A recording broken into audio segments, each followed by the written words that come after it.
दोस्तों, जब मैं ये वीडियो बना रहा हूँ मेरे पास 5 अगस्त 2026 है और जब ये वीडियो आप देख रहे होंगे तो हो सकता है आपके पास 6 अगस्त 2026 हो।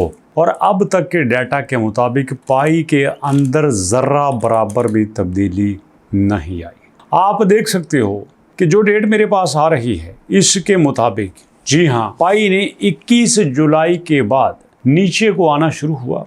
इसका डंप सेगमेंट स्टार्ट हो गया और इस डंप सेगमेंट के बाद ये आया था 0.9 पे, जी हाँ, और इस डंप सेगमेंट के बाद ये 0.09 पे आया था और इवन के चलते चलते ये 0.07 पर भी रहा है और आज इसकी बड़ी अचीवमेंट दिखाई जा रही है कि पाई 0.08 तक पहुंच चुका है। मजे की बात यह है कि इस लेवल तक आने के लिए भी इसने जबरदस्ती अपनी सर्कुलेटिंग सप्लाई को रोके रखा है और आज की डेट में दोस्तों इसका मार्केट कैप 1 बिलियन से नीचे गिर चुका है। ट्रेडिंग वॉल्यूम 7 मिलियन तक आ चुका है और मैं अगर अपडेट की बात करूं तो 15 जुलाई के बाद टीम ने 24 जुलाई को वो अपडेट दी जिसको लोग पहले से ही हल्का फुल्का जानते थे। 24 जुलाई के बाद 25, 26, 27, 28, 29, 30, 31, 1, 2, 3, 4, 5 मतलब 12-14 दिन हो चुके हैं और अभी तक पाई जो है वो लस्सी पी के सो रहा है, क्योंकि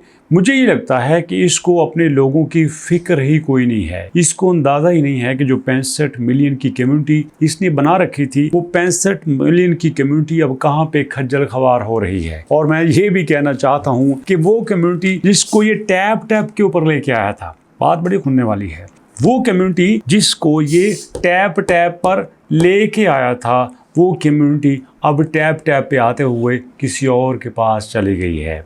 यहाँ पे बड़े सारे ऐसे नेटवर्क हैं, बड़े सारे ऐसे प्लेटफॉर्म हैं जो कि इस वक्त टैप को पूरी तरह से कैश करवा रहे हैं। लेकिन अफसोस की बात यह है कि पाई अभी तक उन पुरानी बातों को रगड़ रहा है जिसका फायदा ही कोई नहीं है। कभी ये कहते हैं कि हमारे पास इतने लाख पाइनियर्स थे, इतने लाख उन्होंने पाइस को माइन किया, इतने मिलियन पाई को उन्होंने टेस्ट किया। अरे भाई, क्या टेस्ट किया? क्या फर्क पड़ता है तुम्हारी इन चीजों से? फर्क तो तब पड़ेगा जब यहाँ प्राइस में फर्क पड़ेगा, फर्क तो तब पड़ेगा जब यूटिलिटी में फर्क पड़ेगा, फर्क तो तब पड़ेगा ना जब यहाँ पे लोग इकोसिस्टम को बनता हुआ देखेंगे। और इस वक्त मैं समझता हूँ कि इस लेवल तक पहुँचने में पाई की अपनी ही सारी गलती है। पाई का वो प्लेटफॉर्म जो कि पाई के लिए बड़ी अहमियत रखता था, जिस पे लोग बड़ा ट्रस्ट करते थे कि यार हमें किसी जगह से कोई ऑथेंटिक इन्फॉर्मेशन मिले ना मिले, इस प्लेटफॉर्म से हमें ऑथेंटिक इन्फॉर्मेशन ज़रूर मिलेगी। अब देखो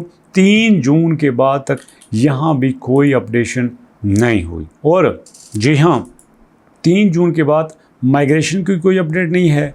14 जुलाई तक यहाँ पे इनका टोटल जो यहाँ अनलॉकिंग है वो लॉक हुई है। मतलब किस तरह से अब चीज़ों को मैनिपुलेट करने की कोशिश करोगे, किस तरह से अब चीज़ों को मैनेज करने की कोशिश करोगे, ऐसे नहीं होता।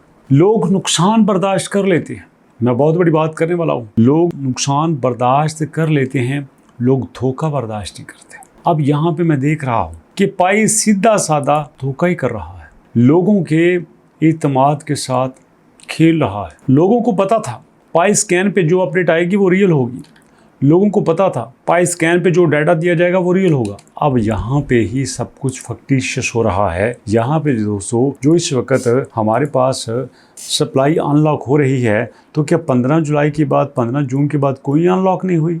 डेली कुछ ना कुछ तो होती है। अगर होती है तो फिर यहाँ पे चेंज क्यों नहीं आ रहा? ये बहुत बड़ा सवाल है। तो मैं क्लियरली आपसे कहना चाहूँगा, this is not right time to entry in फाइकॉइन।